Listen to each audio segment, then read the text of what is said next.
The wagon lurched forward through the thickening snow, and Vivian Turner felt her stomach clench with dread as she noticed the sidelong glances the others kept giving her, their eyes sliding away whenever she tried to meet them. She had known something was wrong since they left Fort Collins 3 days ago, heading northeast toward the Nebraska border through Colorado territory in late November of 1878. The Hendersons, the family she had paid to travel with to reach her cousin in Sydney, had grown increasingly cold toward her as the weather deteriorated. Mrs. Henderson especially seemed to regard Vivian with barely concealed contempt, her thin lips pressing together in disapproval whenever Vivian struggled to climb into the wagon or needed assistance with her belongings. Vivian was a large woman, and she had never pretended otherwise. At 24 years old, she carried her weight with as much dignity as she could muster in a world that seemed determined to punish her for it. Her round face was pretty despite the perpetual flush of exertion on her cheeks, with intelligent hazel eyes and auburn hair that she kept carefully pinned beneath her bonnet. She had learned long ago that her size made her invisible to some people and all too visible to others, usually in the worst ways. The wind picked up, howling across the empty plains like a wounded animal. Snow swirled around them in thick curtains, reducing visibility to almost nothing. Vivian pulled her wool coat tighter around herself, grateful at least for the warmth her body naturally generated. She could see Mr. Henderson hunched on the driver's seat, his shoulders stiff with tension as he guided the horses through what was rapidly becoming a whiteout. "We need to stop and make camp," she called out over the wind. "This storm is getting worse." "We are stopping," Mr. Henderson said, his voice tight. When he turned to look at her, something in his expression made her blood run cold. "Right here, in fact." The wagon rolled to a halt. Mrs. Henderson, a severe woman with graying hair pulled back so tightly it seemed to stretch her skin, climbed out from the covered section where she had been sitting with their 2 teenage sons. The boys would not look at Vivian at all. "What are you doing?" Vivian asked, watching as Mr. Henderson began to unhitch the horses with quick, practiced movements. "We should at least try to find shelter, some trees or rocks to block the wind." "The wagon's too heavy," Mr. Henderson said flatly. "The horses are exhausted.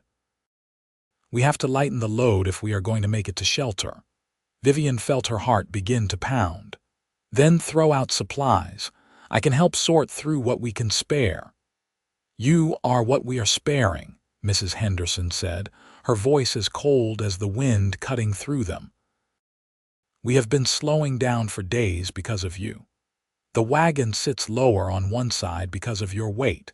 The horses are straining. We will not risk our boys' lives to accommodate you any further." The words hit Vivian like physical blows. She stared at the family, seeing the decision already made in their faces. The boys looked uncomfortable but said nothing. Mr. Henderson kept working on the horses, refusing to meet her eyes. "You cannot be serious," Vivian said, her voice rising with panic. "You are going to leave me here. In this storm, I will die."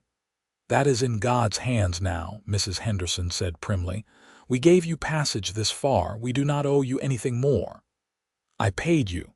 Vivian scrambled toward the back of the wagon, trying to reach her trunk with her belongings. "I paid you good money for safe passage." Mr. Henderson blocked her way. "And you will get a refund when we reach Sydney and can send it with someone heading back this way. But right now, we are leaving and you are staying. Do not make this harder than it has to be." Vivian looked at the endless white expanse surrounding them, at the snow already accumulating on the ground in thick drifts. The temperature was dropping by the minute. She had no horse, no shelter, and only the clothes on her back. Even her trunk with her extra dresses and her mother's Bible was being taken away. "Please," she said, hating the desperation in her voice but unable to stop it. "Please do not do this. I will do anything. I will ride outside in the snow. I will walk beside the wagon. Just please do not leave me here alone." For a moment, she thought she saw something flicker in Mr. Henderson's expression, maybe a hint of shame or doubt. But his wife placed a hand on his arm, her face hard. "We are going," she said firmly. "Our children come first." They climbed back into the wagon, lighter now and sitting level without Vivian's weight. The horses, sensing freedom from their burden, moved more quickly as Mr. Henderson snapped the reins. Within moments, the wagon was disappearing into the blizzard, swallowed by the white curtain of snow. Vivian stood alone in the emptiness, the wind tearing at her clothes and hair. She turned in a slow circle, looking for anything that might offer shelter, but there was nothing. Just endless prairie in every direction, all of it rapidly being buried under snow. She wanted to scream, to rage against the injustice of it all, but she knew she needed to save her energy. Crying would do nothing but freeze the tears on her face. Instead, she forced herself to think clearly through the panic threatening to overwhelm her mind. The wind was coming from the north, she was fairly certain. That meant she should try to walk south, back the way they had come. Maybe she could find some landmark, some outcropping of rocks or a dried creek bed that might offer minimal protection from the elements. Standing still was death. She had to move. Vivian began walking, each step an effort as her boots sank into the deepening snow. Her skirts grew heavy and wet almost immediately, the fabric clinging to her legs and making movement even harder. She was strong, though. A lifetime of carrying extra weight had given her powerful legs an endurance that slimmer women might not have had. She used that strength now, pushing forward step by agonizing step. How long she walked, she could not say. Time lost meaning in the uniform whiteness of the storm. She tried to keep the wind at her back, tried to walk in a straight line, but she had no way of knowing if she was succeeding. Her face went numb first, then her hands even inside her gloves. Her feet felt like blocks of ice in her boots. She thought about her mother, dead these past 3 years from the fever. She thought about the small house in Denver where she had grown up, where she had been loved despite her size. Her mother had always told her she was beautiful, that the right person would see past the surface to the good heart beneath. But her mother had been the only person who ever seemed to believe that. After her mother died, Vivian had tried to make a life for herself in Denver. She had worked as a seamstress, and she was good with a needle and had a fine eye for detail. But the other women in the shop had made her life miserable with their comments and their laughter. When her cousin Martha had written from Nebraska, inviting Vivian to come live with her family and help with the children, it had seemed like a blessing. Now it seemed like that blessing was going to lead to her death on the empty plains. Vivian stumbled and fell, her hands plunging into deep snow. The cold was so intense it burned. She pushed herself up, forcing her legs to keep moving. She could not stop. If she stopped, she would die, but with each step that outcome seemed more and more inevitable. Meanwhile, 15 miles to the west, Vernon Cross was cursing the storm and his own stubborn nature in equal measure. He was 30 years old, a cowboy and occasional ranch hand who had spent the last decade working spreads across Colorado and Wyoming.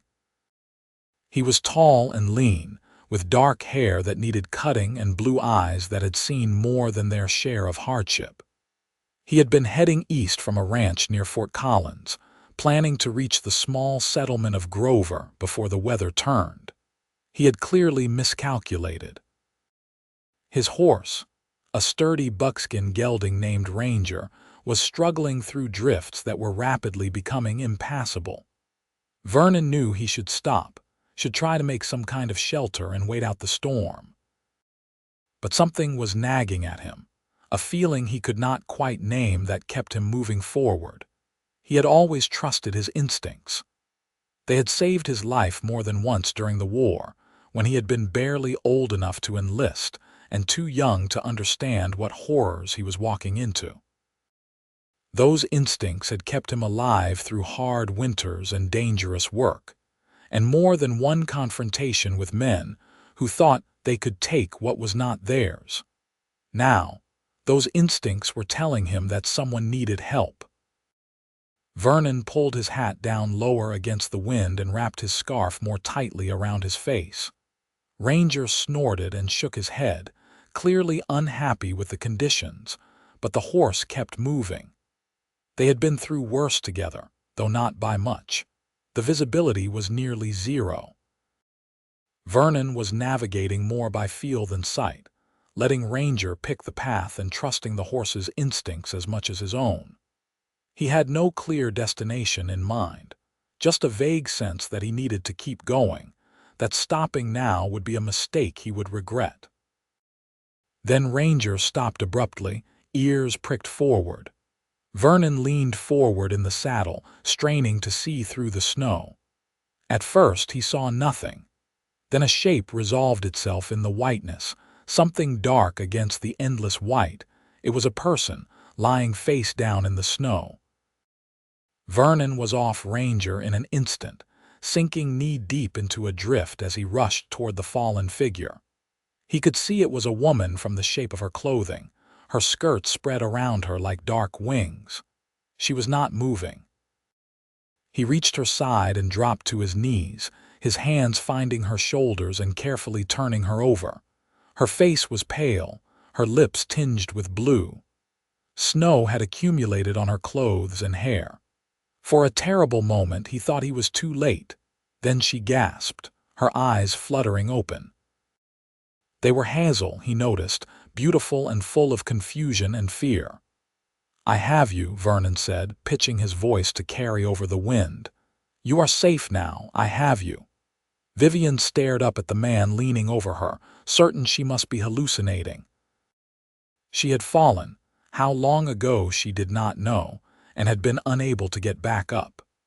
The cold had seeped into her very bones, and she had felt herself slipping away into a sleep that she knew she would not wake from, but this man seemed real. His hands on her shoulders were real. The urgency in his voice was real. "Can you stand?" he was asking. "I need you to try to stand. I have a horse, but I need your help to get you up." Vivian tried to speak, but her jaw was too frozen. She managed a small nod. The man slipped his arms under hers and heaved, his strength impressive as he lifted her dead weight.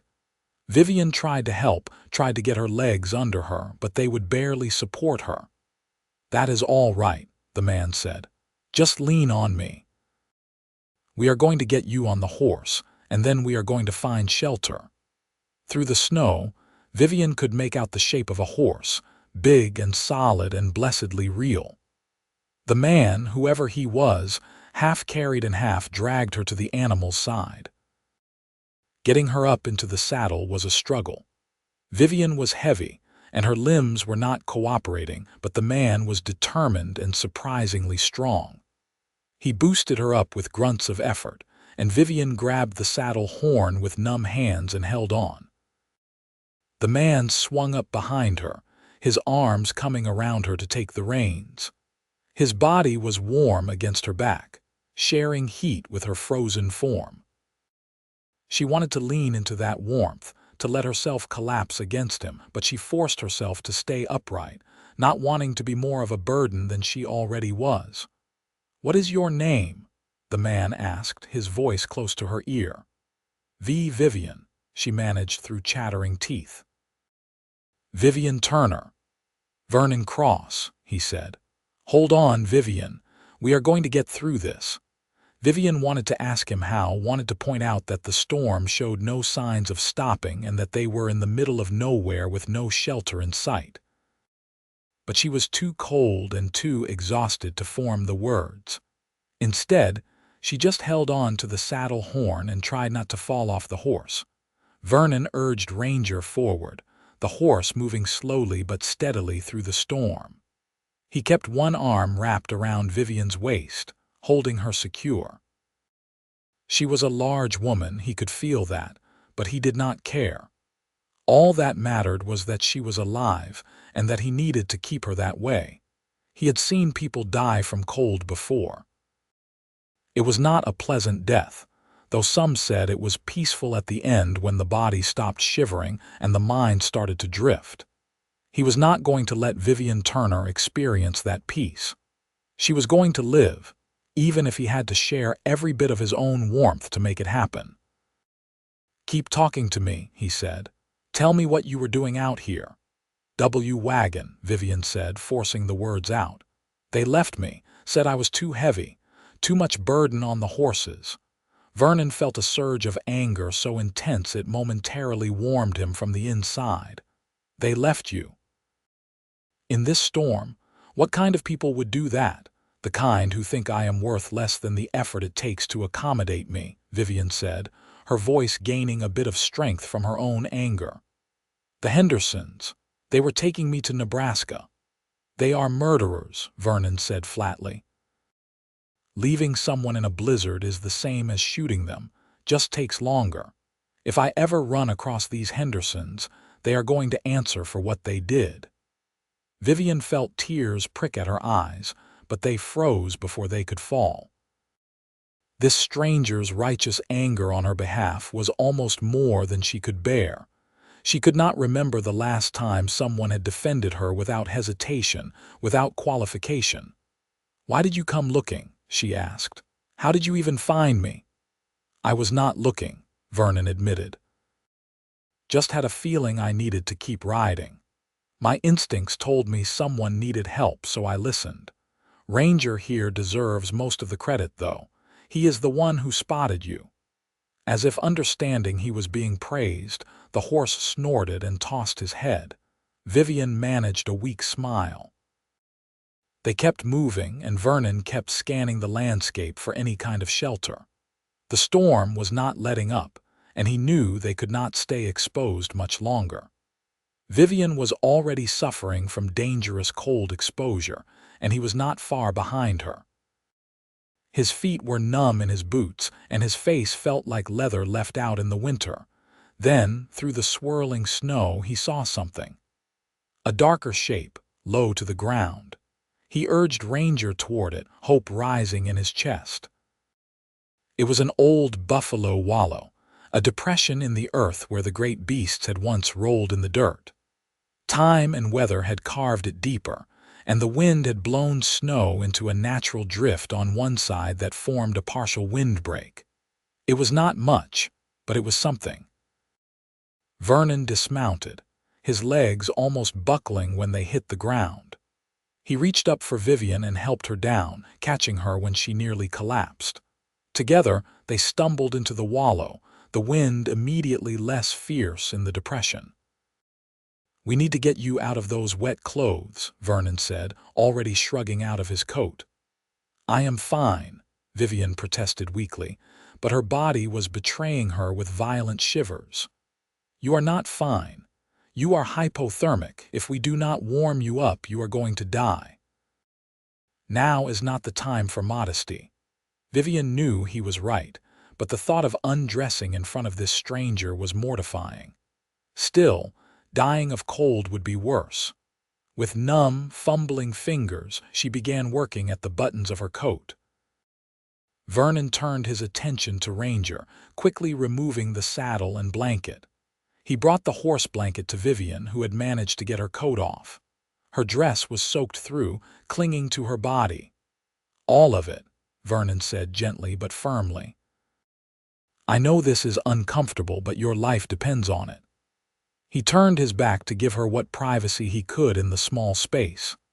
Vivian, her teeth chattering so hard she thought they might break, struggled out of her dress, her petticoats, down to her chemise and bloomers.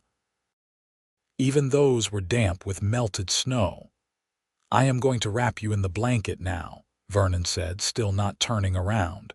"Then I am going to hold you to share body heat. It is the only way to warm you up fast enough." Vivian wanted to protest, but she could not form the words. She felt Vernon drape the heavy horse blanket around her shoulders, the wool scratchy but blessedly dry. Then his arms came around her, pulling her back against his chest. He had removed his own wet outer layers, she realized, down to his shirt and undershirt. "This is going to take a while," Vernon said softly. "Just try to relax.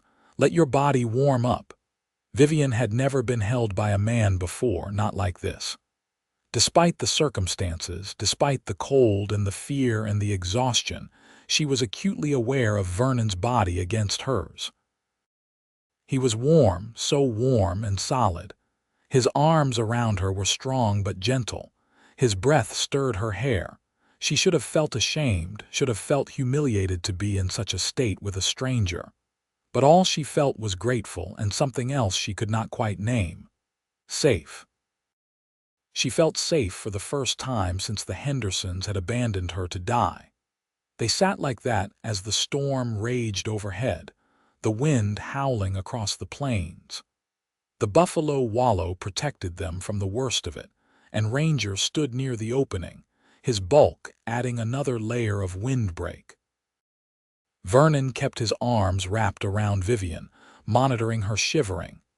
He knew that, as counterintuitive as it seemed, the shivering was a good sign. It meant her body was still trying to warm itself. It was when the shivering stopped that you had to worry. Gradually, he felt her body begin to warm. Her shivering became less violent. Her breathing, which had been shallow and rapid, began to deepen and slow.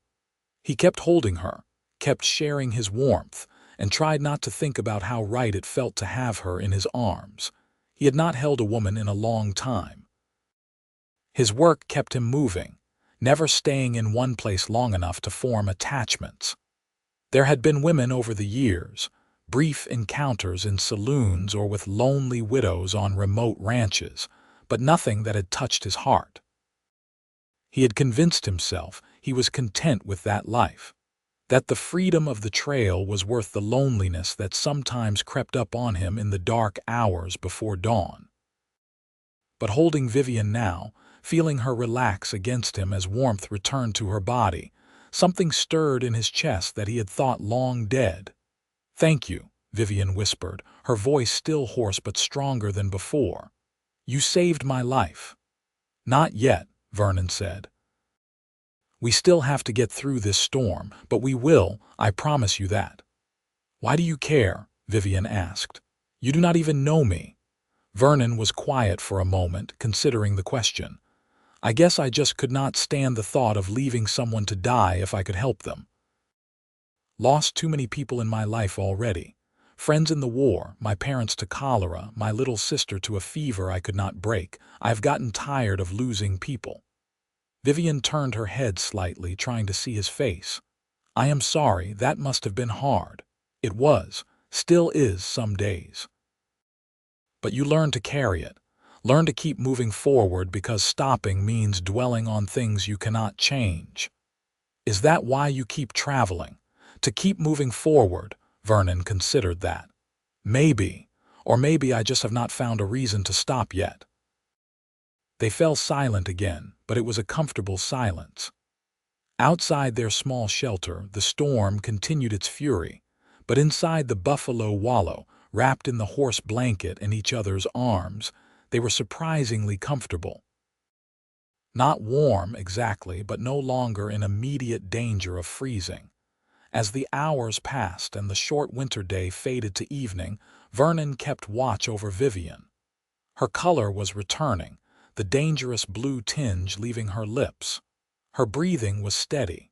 She was going to make it. He found himself studying her face in the dim light. She was pretty, he realized. More than pretty. There was something in the softness of her features, the intelligence in her eyes, the strength in the set of her jaw that drew him. Her size was simply part of who she was, no more significant to him than the color of her hair or the shape of her nose. "You are staring," Vivian said softly, and he realized her eyes had opened and she was looking back at him. "Sorry," Vernon said, but he did not look away. "Just making sure you are all right." "I think I am, thanks to you." "What are you going to do now?" Vernon asked. "When the storm clears, I mean. Still plan on going to Nebraska?" Vivian thought about that. The idea of continuing on to her cousin's house, of showing up with a story about being left to die by the people she had hired, filled her with exhaustion. "I do not know. Maybe. Or maybe I should just go back to Denver." "And do what?" "You said you were a seamstress, right?" "I was." "I am good with a needle, good with patterns and alterations. But the other women at the shop made my life hell. That is why I was leaving." Vernon nodded slowly. "People can be cruel about things that do not matter. My size matters to them. It always has." "Then they are fools," Vernon said simply. "You know what I see when I look at you? I see someone who walked through a blizzard and survived. I see someone strong enough to keep going when most people would have given up. That is what matters, not what you weigh or what size dress you wear." Vivian felt tears prick at her eyes again, but this time they were not from cold or fear. "You do not have to say that. I am not saying it because I have to. I am saying it because it is true." They looked at each other for a long moment, and something passed between them, an understanding, a connection that went deeper than words. Vivian felt it in her chest, a warmth that had nothing to do with the shared body heat and everything to do with the way Vernon was looking at her. Like she mattered, like she was worth saving not out of duty or pity, but because she had value as a person. "Tell me about yourself," Vivian said softly. "If we are going to be stuck here together until this storm passes, I should know more about the man who saved my life." Vernon smiled, the expression transforming his face from merely handsome to something warmer. "Not much to tell. I was born in Missouri, grew up on a small farm.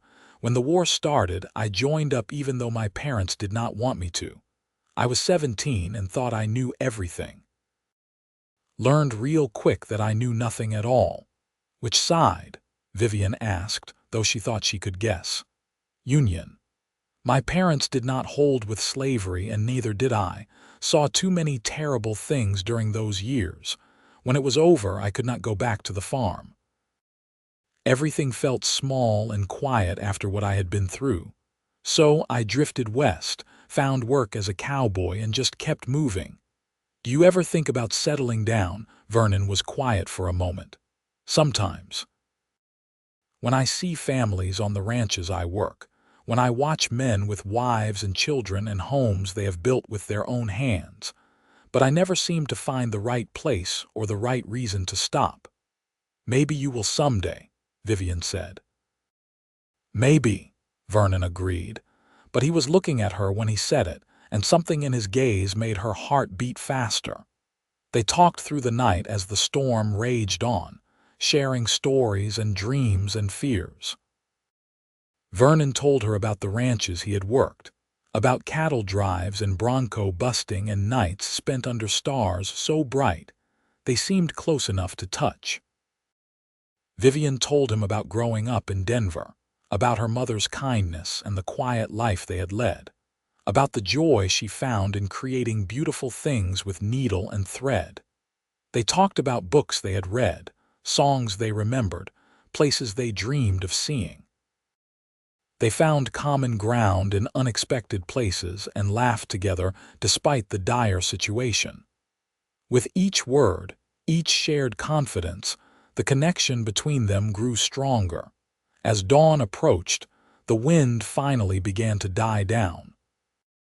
The snow stopped falling, and through the opening of the buffalo wallow, they could see the sky lightening to a pale gray. The storm had passed. Vernon carefully extricated himself from their shared cocoon, his muscles stiff from sitting in one position for so long. He stood and looked out at the landscape, which had been transformed into an endless white expanse. The drifts were deep, but the air was clear. "We should be able to move soon," he said. "Let me check on Ranger and see if I can spot any landmarks." Vivian nodded, suddenly aware again of her state of undress. Her clothes were still damp, but they had dried somewhat during the night. She would have to put them back on, uncomfortable as they would be. Vernon seemed to read her mind. "I will check the saddle bags. I might have an extra shirt that is dry. It will be big on you, but it will be warmer than what you have." He rummaged through the bags and produced a flannel shirt, well worn but clean. He handed it to her without looking, then climbed out of the wallow to give her privacy. Vivian quickly changed, grateful for the dry fabric against her skin. The shirt hung on her like a dress, falling almost to her knees, but it was warm and smelled faintly of Vernon, a not unpleasant mix of horse and leather and something distinctly masculine. She pulled her damp dress on over it, using it more as a robe than anything else, and climbed out to join him. The world was beautiful and deadly in equal measure, an ocean of white broken only by the occasional dark shape of a rock or stunted tree. Ranger was pawing at the snow, trying to find grass beneath. "Which way?" Vivian asked. Vernon scanned the horizon, getting his bearings from the rising sun. "West, I think. There is a small settlement called Pierce about 20 miles that direction, assuming we are where I think we are. It is going to be a hard ride, but we can make it." "What about Nebraska? My cousin?" Vernon looked at her, his expression serious. "Vivian, I have to be honest with you. After what you have been through, do you really want to risk another journey east, especially with winter just starting? You would be better off spending the winter somewhere safe and making the trip in spring if you still want to go."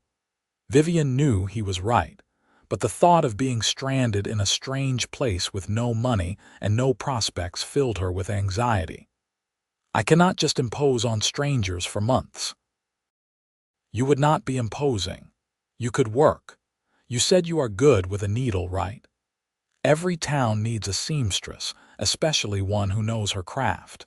You could make enough to pay for room and board, maybe even save up some money for the trip east in spring. Or for wherever else you might want to go." The way he said those last words with a slight emphasis and a meaningful look made Vivian's heart skip. Was he suggesting she might want to stay near him? "What about you?" she asked. "Where are you heading?" "I was going to spend the winter working a ranch near the Wyoming border. But plans change. I could stick around Pierce for a while, see if there is any work to be had. It is a growing town, always need hands for various jobs." They looked at each other, the unspoken possibility hanging in the air between them. They had known each other less than a day, had been thrown together by desperate circumstances, but neither could deny the connection that had formed in those long hours through the storm. "We should go," Vernon said finally, breaking the moment. "The longer we wait, the harder the traveling will be." He helped Vivian up onto Ranger, then swung up behind her. This time the arrangement felt less urgent, less about survival and more about proximity. Vivian found herself leaning back against Vernon's chest, and his arm around her waist felt less like protection from falling and more like an embrace. They rode through the morning, making slow but steady progress through the deep snow. Ranger was a trooper, plowing through drifts with determination, though Vernon could feel the horse tiring. They stopped periodically to rest and to let the gelding catch his breath. During one of these stops, as they stood beside the horse and shared some jerky Vernon had in his saddlebags, Vivian worked up the courage to ask the question that had been nagging at her. "Vernon, can I ask you something?" "Of course. Why are you really helping me? And please do not say it is just because you found me. You could have taken me to the nearest town and left me there. Instead, you are changing your plans, offering to help me find work and a place to stay." "Why?" Vernon chewed his jerky slowly, considering his answer. When he spoke, his voice was thoughtful. "You know how sometimes you meet someone and it feels like you have known them forever, like something just clicks into place." Vivian nodded, her heart beating faster. I felt that with you, Vernon continued. Last night, talking with you, I felt more connected to another person than I have in years, maybe ever. And I found myself thinking that if I rode away and never saw you again, I would regret it for the rest of my life.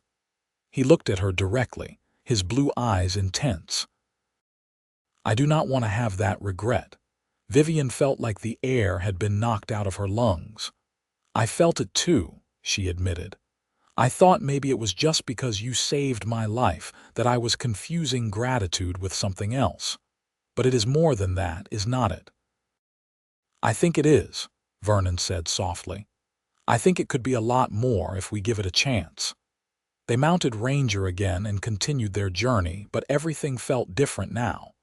The acknowledgement of their feelings, tentative as it was, had changed the dynamic between them.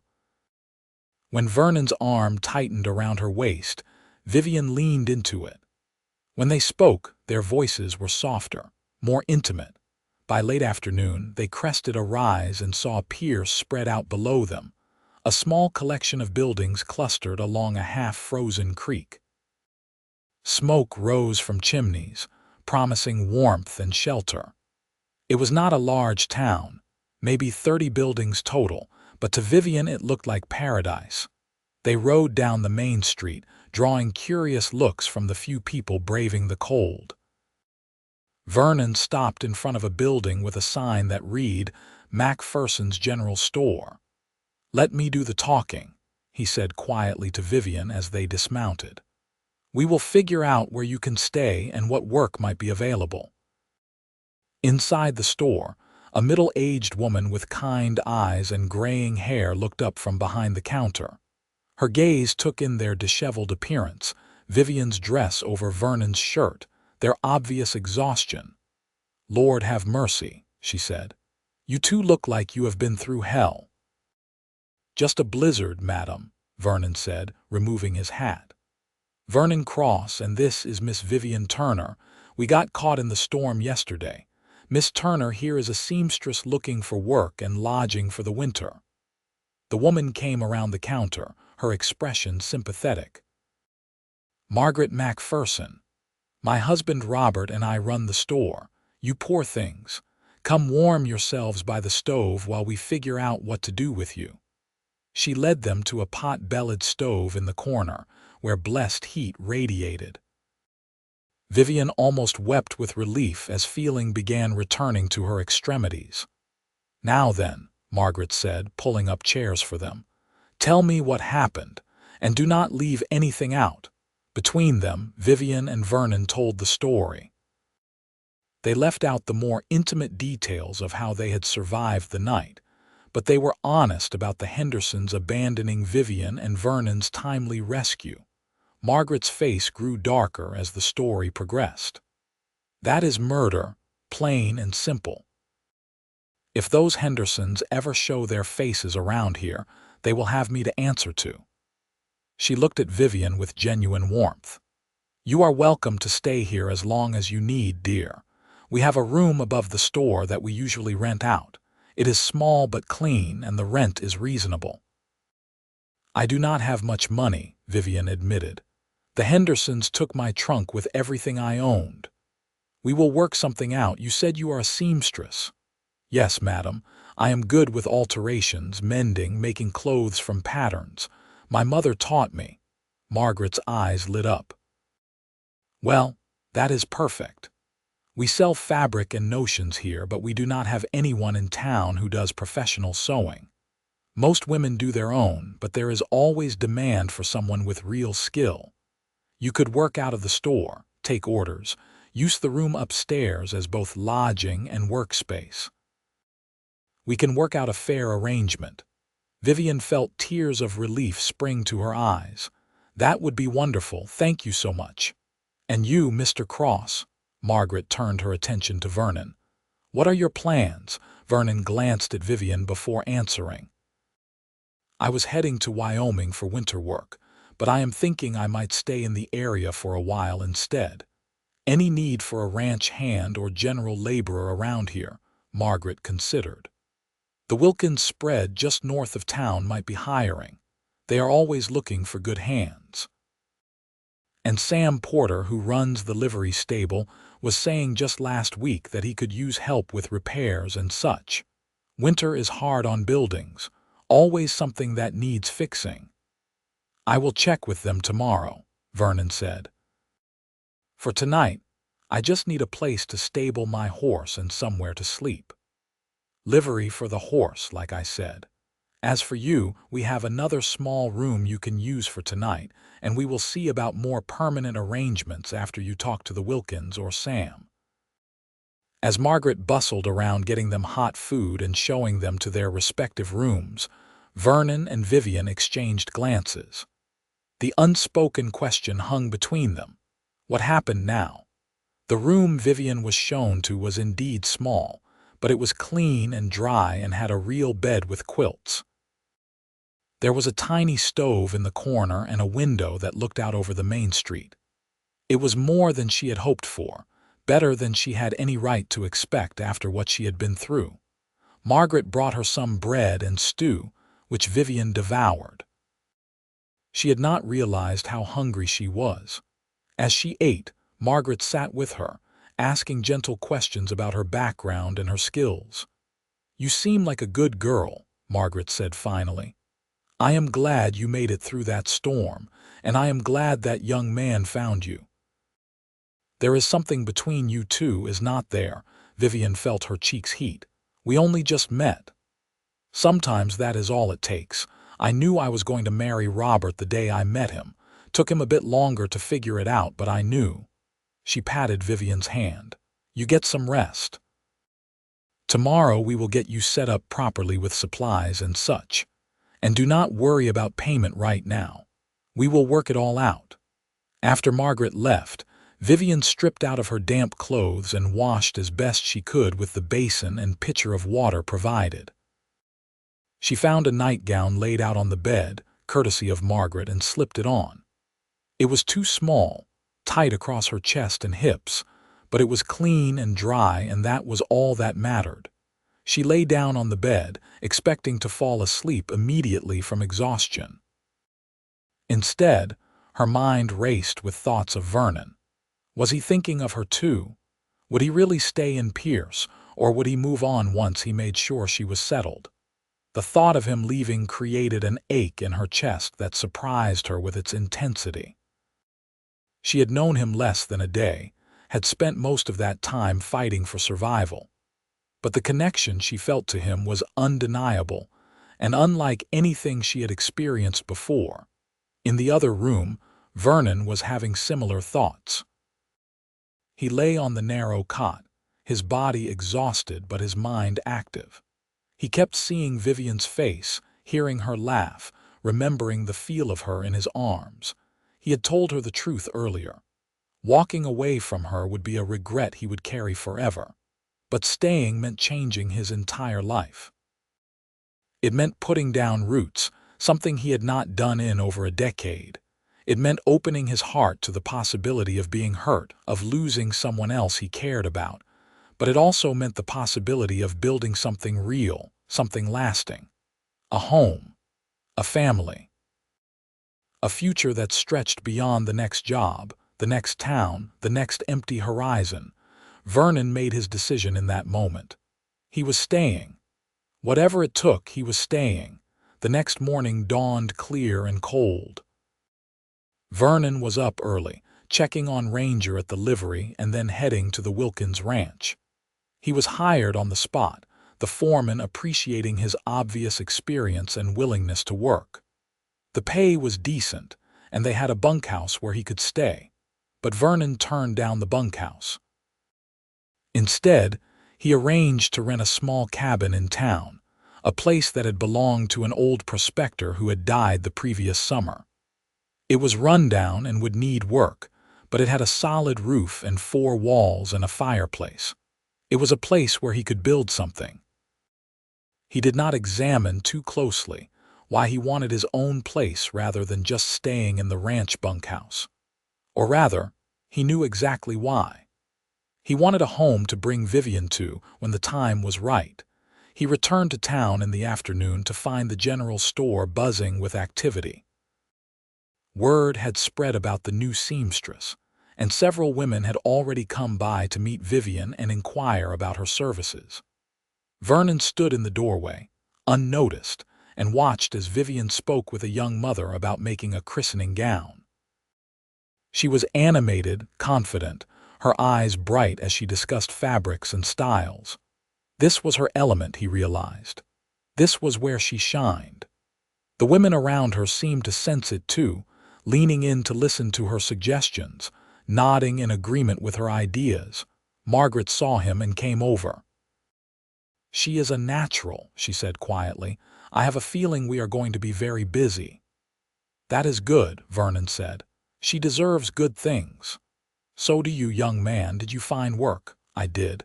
The Wilkins Ranch hired me. I start tomorrow." "Good, good. And where will you be staying?" "I rented the old prospector's cabin on the edge of town. Needs some fixing up, but it will do." Margaret gave him a knowing look but said nothing, just smiled and patted his arm. Vernon waited until the crowd around Vivian had dispersed before approaching her. Her face lit up when she saw him, and that look alone made every decision he had made worthwhile. "How did it go?" she asked. "Did you find work?" "I did. The Wilkins Ranch. I start tomorrow." "That is wonderful." Her smile faltered slightly. "So you are staying for the winter?" Vernon stepped closer, lowering his voice so their conversation would be private. "I am staying, Vivian, not just for the winter, for as long as you will have me around." Her breath caught. "Vernon, you do not have to change your whole life for me." "I am not changing it for you. I am changing it for me. Because for the first time in a very long time, I have found something worth staying for." He took her hand, his thumb brushing over her knuckles. "I want to see where this goes between us. I want to get to know you properly, to court you the right way, if you will let me." Vivian felt tears prick her eyes, but they were happy tears. "I would like that very much." They stood there, hands clasped, smiling at each other like fools. Margaret watched from across the store and smiled to herself. She had seen this coming from the moment they had walked through her door. The weeks that followed fell into a comfortable rhythm. Vernon worked at the Wilkins Ranch during the day, learning the operation and proving himself a reliable hand. In the evenings, he would come into town and visit Vivian, often bringing small gifts. A hair ribbon he had purchased at the store, a book he thought she might like, wildflowers preserved between pages to keep through the winter. Vivian threw herself into her work, quickly building a reputation as a skilled seamstress. She altered clothes, created new dresses from fabric and patterns, mended tiers and replaced buttons. Her work was meticulous, her prices fair. Women began to seek her out, not just for her skill but for her kind manner and good advice. She also began to make friends. Margaret became like a mother to her, offering advice and companionship. The other women in town, once they got to know her, proved far kinder than the women she had worked with in Denver. They seemed to judge her on her abilities and character rather than her appearance. Vernon and Vivian spent their evenings together, sometimes at the store if Vivian was working late, sometimes walking through the town despite the cold. They talked about everything and nothing, learning each other's habits and preferences, sharing their hopes and dreams. Vernon learned that Vivian loved to raid, that she had a sharp sense of humor, that she was fiercely loyal to those she cared about. He learned that she took her coffee with cream, that she hummed while she worked, that she had a beautiful singing voice she was shy about sharing. Vivian learned that Vernon was more educated than his rough exterior suggested, that he had taught himself to read better during the long nights of the war by studying whatever books he could find. She learned that he was gentle with animals, patient with people, and had a deep sense of right and wrong that governed his actions. She learned that he had nightmares sometimes about the war, and that her presence seemed to soothe them. They also learned the weight of each other's touch, the meaning behind certain glances. Vernon learned where to place his hand on her back when they walked together, learned the way she shivered when he whispered close to her ear. Vivian learned the feeling of his fingers intertwined with hers, learned the way his eyes darkened when he looked at her lips, but they moved slowly, properly. Vernon was determined to court Vivian the right way, with respect and honor.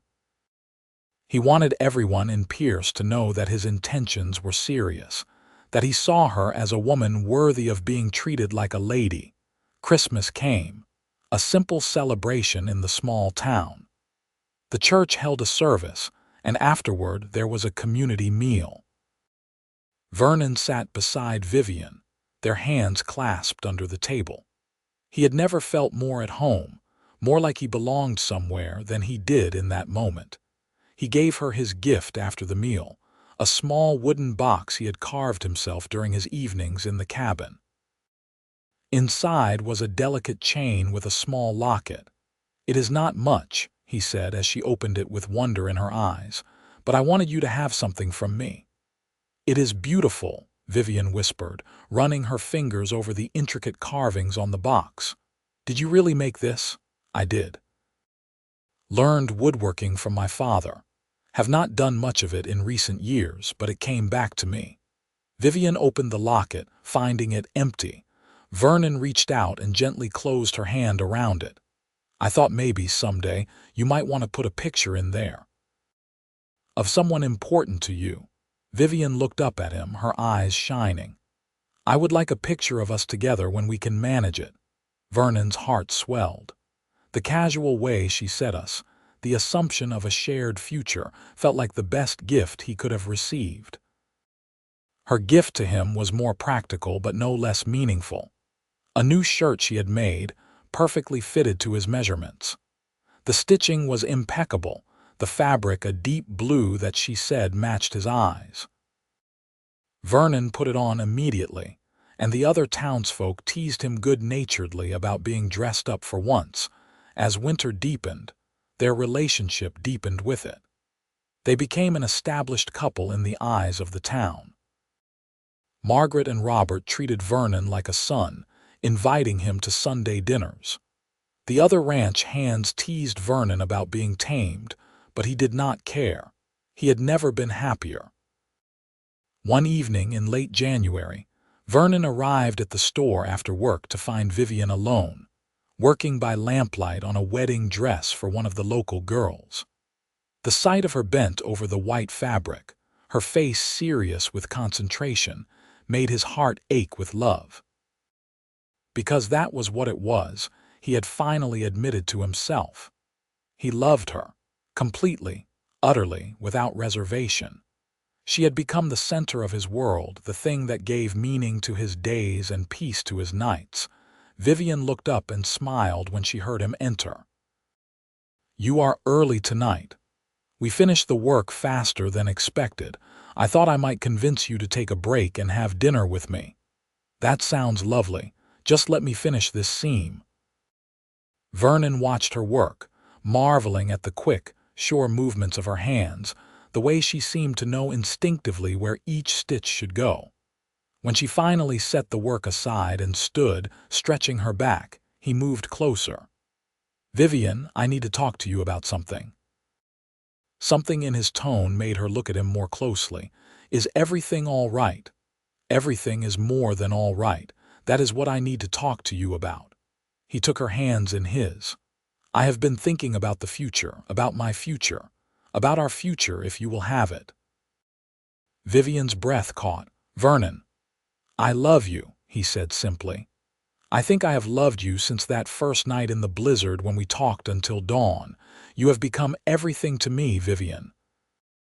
You are my home, my purpose, my reason for staying in one place for the first time in my adult life. And I want to make it official." He reached into his pocket and pulled out a ring, simple but beautiful, a gold band with a small garnet stone. "It is not much, but it was my mother's. It is the only thing of value I own, and I want you to have it. "Vivian Turner, will you marry me?" Tears streamed down Vivian's face, but she was smiling so wide it almost hurt. "Yes," she said. "Yes, of course, yes." Vernon slipped the ring onto her finger, and it fit perfectly, as if it had been made for her.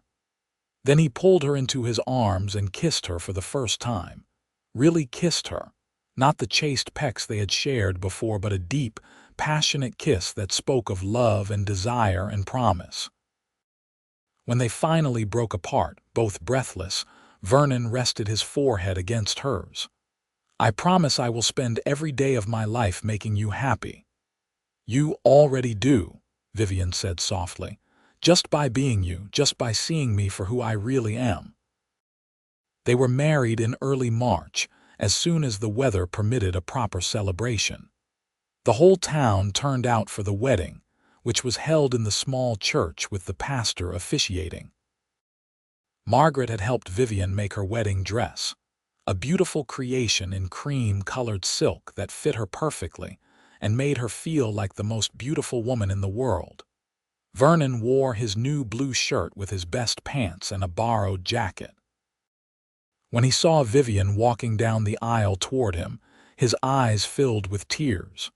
She was radiant, glowing with happiness, and she was about to become his wife. The ceremony was simple but heartfelt. They exchanged vows, promising to love and cherish each other through whatever life brought their way. When the pastor pronounced them man and wife, Vernon kissed her in front of everyone, and the congregation cheered. The celebration afterward was lively, with food and music and dancing. Vernon, who claimed he was not much of a dancer, waltzed with his new wife under the proud gaze of the community that had become their family. As the evening wore on and they finally made their way to Vernon's cabin, now cleaned and fixed up to serve as their home, Vivian could not help but think back to that terrible day when the Hendersons had left her to die. If someone had told her then that her abandonment would lead to this, to finding the love of her life and a happiness she had never dared dream of, she would not have believed them. But here she was, entering the home she would share with her husband, starting a life she had never imagined possible. Vernon carried her over the threshold and she laughed at the traditional gesture. He set her down gently, then cupped her face in his hands. "Are you happy?" he asked softly. "I have never been happier in my entire life," Vivian said honestly. "I love you, Vernon Cross." "I love you too, Vivian Cross." He smiled at the new name. "My wife." That night they truly became husband and wife, and Vivian discovered yet another layer to the love they shared. Vernon was gentle and patient, attentive to her needs and reactions. He made her feel beautiful, desired, cherished. In his arms, she forgot every cruel word ever said about her body, every judgmental look ever thrown her way. She was simply a woman loved by her man, and that was enough. As spring turned to summer and summer to fall, their life together deepened and grew. Vivian's seamstress business thrived, and Vernon's work at the ranch earned him respect and eventually a promotion to assistant foreman. They worked hard, saved their money, and began to dream of bigger things. They talked about maybe buying their own small piece of land someday, building a bigger house. They talked about children, though Vivian confessed her worry that her size might make pregnancy difficult. Vernon assured her that whatever happened, they would face it together. In October, nearly a year after they first met, Vivian began to suspect she was pregnant. She waited until she was certain before telling Vernon, nervous about his reaction despite his earlier words. But when she finally told him one evening after dinner, his joy was so genuine, so complete, that her worries evaporated. "A baby," he said wonderingly, placing his hand gently on her stomach. "Our baby." "Are you happy?" Vivian asked, echoing his question from their wedding night. "Happy does not begin to cover it," Vernon said, kissing her softly. "You have given me everything, Vivian. A home, a purpose, and now a family. I never thought I would have any of this, and you have made it all possible." "We made it possible," Vivian corrected. "Together." The pregnancy progressed well, though it was not without difficulties. Vivian dealt with morning sickness and fatigue, and as she grew larger, her work became more challenging. But the women of Pierce rallied around her, helping with orders and checking on her regularly. Margaret was a constant presence, offering advice and reassurance. Vernon was attentive to the point of being overprotective. He insisted on walking her everywhere, refused to let her lift anything heavy, and worried constantly about her health. Vivian found it endearing, even when it was a bit smothering. Their son was born in May of 1880, a healthy baby boy with his mother's hazel eyes and his father's dark hair. They named him Thomas, after Vernon's father. Vernon cried when he held his son for the first time, overwhelmed by the rush of love and protective instinct that flooded through him.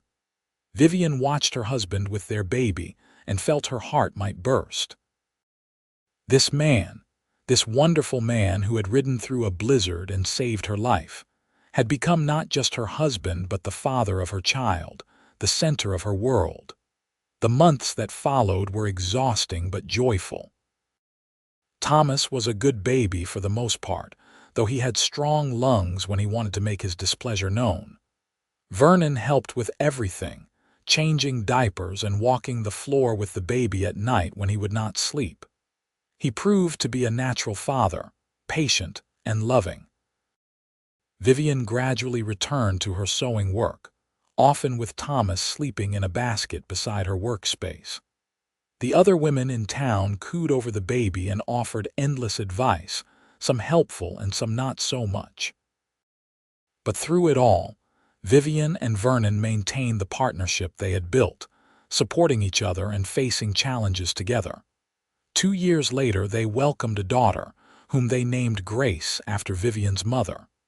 She was tiny and delicate, the opposite of her robust older brother. Vernon was terrified he would break her, handling her with exquisite care. Vivian teased him about it but found his gentleness with their daughter incredibly touching. As the children grew, so did Vernon and Vivian's life together. Vernon was eventually made foreman of the Wilkins Ranch, a position that came with better pay and more responsibility. With their combined incomes, they were able to buy a piece of land on the edge of Pierce and build a proper house, not large but comfortable, with room for the children and for Vivian's sewing. They added on a small shop front where Vivian could meet with clients and display samples of her work. Her reputation had spread beyond Pierce, and women from surrounding towns often made the trip to commission clothing from her. She hired an assistant, a young woman named Sarah who showed promise with a needle, and began to think of her work less as a necessity and more as a true business. Vernon continued to work the ranch, but also helped manage their small property, keeping a few horses and chickens. He taught Thomas to ride when the boy was old enough, and later Grace, delighting in their children's laughter and excitement. He had found peace in domesticity, in the rhythms of family life. Years passed in a happy blur. Thomas grew into a tall, serious boy who loved horses and seemed destined to follow his father into ranch work.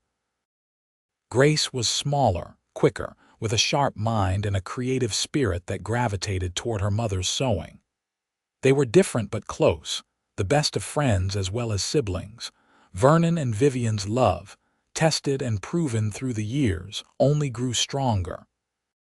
They still made time for each other, still talked late into the night like they had in that buffalo wallow so many years ago.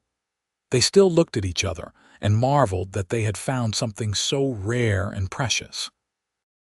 On their 10th anniversary, Vernon took Vivian back to the spot where he had found her in the blizzard. It had taken some work to locate it, but he had eventually figured out where it must have been. They stood there on a warm May afternoon, the prairie green and alive with wildflowers, and thought about that terrible, wonderful day that had brought them together. "You ever think about what would have happened if I had gone a different direction?" Vernon asked, his arm around her waist. "If I had turned back or taken another route." "I try not to," Vivian admitted. "But sometimes I do, and it terrifies me how close I came to never knowing you, never having this life." "I think we were meant to find each other," Vernon said. "I do not usually believe in fate or destiny, but how else do you explain it? The storm, the feeling that told me to keep riding, Ranger spotting you in all that white. Too many coincidences. We were supposed to be together." Vivian leaned into him, resting her head on his shoulder. "Then I am grateful for the storm, for the Hendersons abandoning me, as terrible as that was, because it brought me to you. Not just to me, to a whole new life. To a town where people see you for who you are, to work you love, to children who adore you. You built all of that yourself, Vivian." "I just helped." "You did more than help. You believed in me when no one else did. You saw me when others looked right through me. You loved me when I had forgotten how to love myself." Vernon turned to face her, cupping her face in his hands the way he had on their wedding night. "And I will keep loving you every day for the rest of our lives. That is a promise." They kissed there on the prairie, surrounded by wildflowers and birdsong, two people who had found each other against all odds and built something beautiful from that chance meeting in a storm. As they rode back to Pierce together, Vivian thought about the woman she had been that terrible day in November of 1878. Alone, abandoned, convinced she was going to die unloved and unmourned. If she could go back and tell that woman what the future held, would she believe it? Would she believe that the worst day of her life was about to become the best? Probably not. But that was the thing about life. You never knew when salvation was riding toward you through the storm. You never knew when everything was about to change. More years passed. Thomas turned 18 and took a job at the Wilkins Ranch, following in his father's footsteps. He was a natural horseman and seemed destined to be a foreman himself someday. Grace, at 16, was already making a name for herself with her sewing skills, creating intricate embroidery designs that were in high demand. Vernon and Vivian, now in their early 40s, found themselves entering a new phase of life. The children were growing up, becoming independent. Soon they would start families of their own. It was bittersweet, watching them grow away, but also beautiful. One evening, as they sat on the porch of their house watching the sunset, Vernon took Vivian's hand. "You remember what I said the night I proposed?" he asked. "You said a lot of things that night," Vivian said with a smile, "but I remember all of them.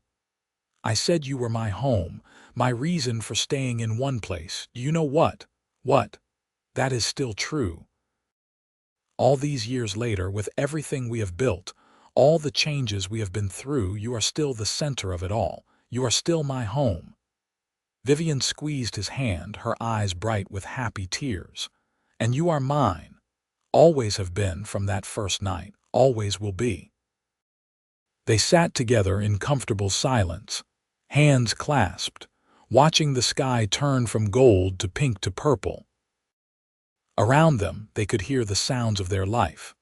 Thomas working with one of the horses in the paddock, Grace singing as she worked on a quilt inside the house, chickens settling in for the night, a dog barking somewhere in town.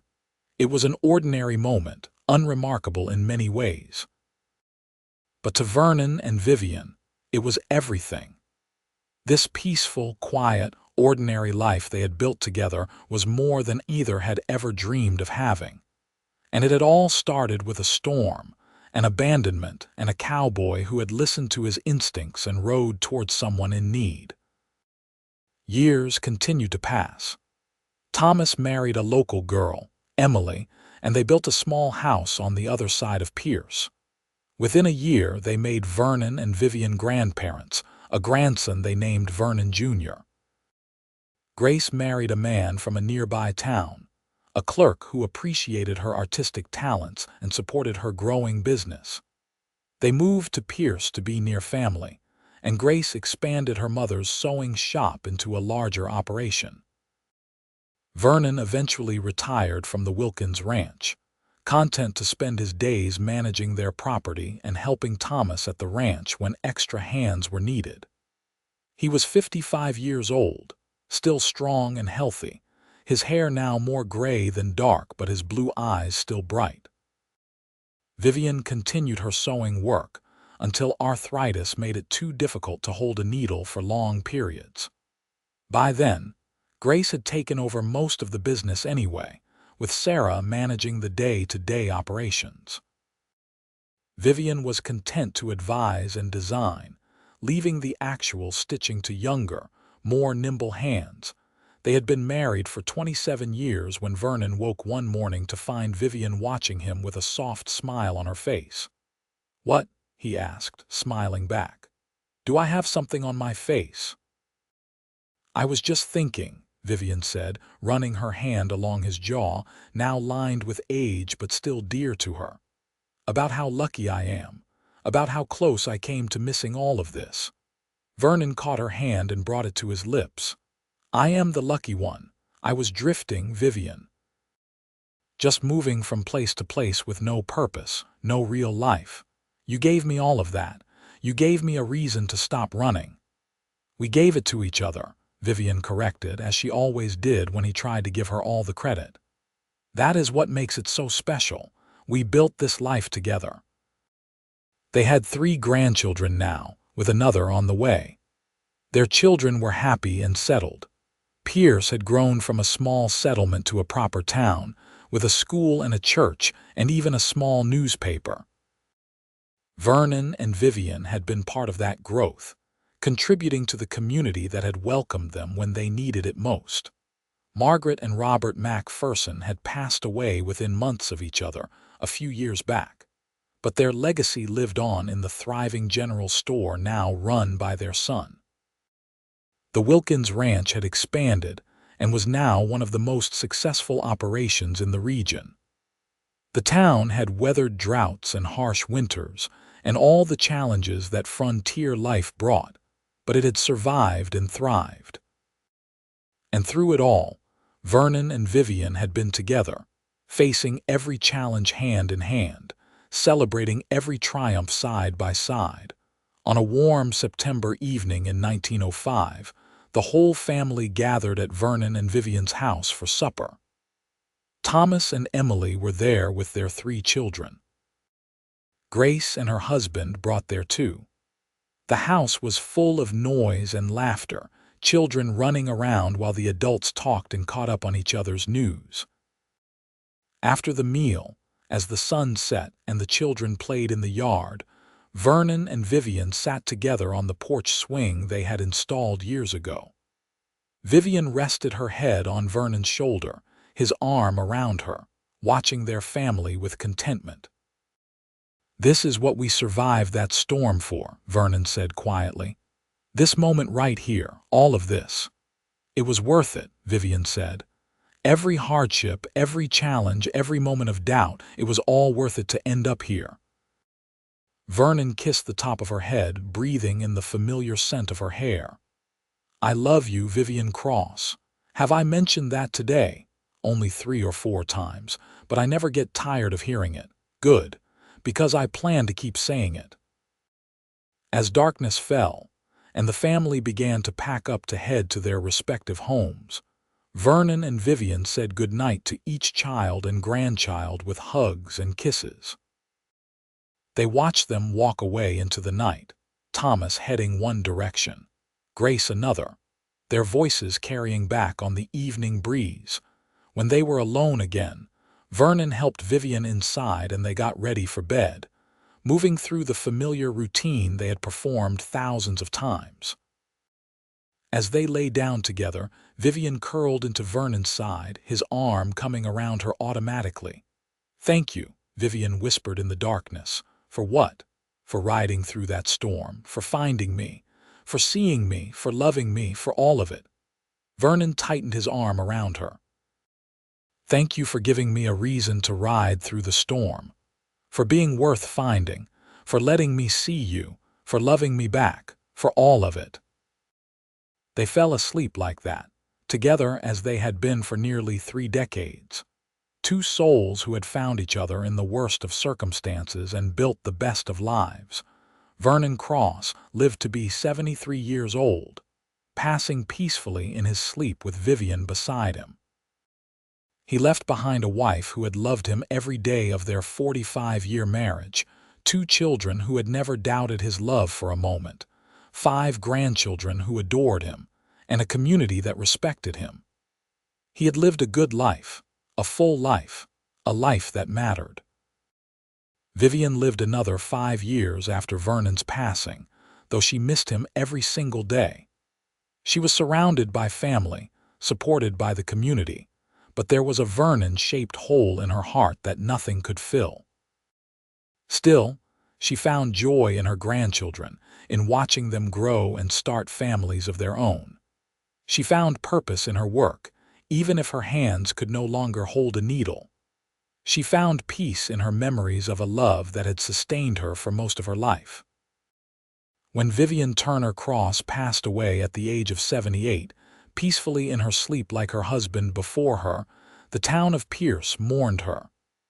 She had been a fixture in the community for 5 decades, a businesswoman, a mother, a grandmother, a friend. She had touched countless lives with her kindness, her skill, and her strength. But more than any of that, she had been half of a love story that people in Pierce still talked about. The story of the cowboy who rode through a blizzard to find a woman who had been left to die, and how they had built a beautiful life together from that terrible beginning. It was a story that gave people hope, that reminded them that sometimes the darkest moments led to the brightest futures. Thomas and Grace buried their parents side by side in the Pierce Cemetery, under a large cottonwood tree that provided shade in summer and shelter in winter. The headstone was simple, but said everything that needed to be said. Vernon Cross, beloved husband, father, and grandfather. He rode through storms to find his way home. Vivian Turner Cross, beloved wife, mother, and grandmother. She survived the storm and built a life of love, together forever, as they were always meant to be. And on summer evenings, when the wind blew just right across the Colorado plains, if you listened carefully, you might almost hear the echo of their voices, talking and laughing together the way they had for so many years. 2 people who found each other when all hope seemed lost, who built something beautiful from tragedy, who proved that love could blossom even in the harshest conditions. Their descendants still live in Pierce, carrying on the legacy of Vernon and Vivian Cross. The sewing shop Grace founded still operates, now run by her granddaughter. The land Vernon and Vivian bought is still in the family, though the original house has been replaced with a newer structure. But the story remains, passed down through generations, a reminder of where they came from and what their family was built on. A reminder that sometimes salvation comes riding through a storm, and that the worst day of your life can become the beginning of something more beautiful than you ever imagined possible.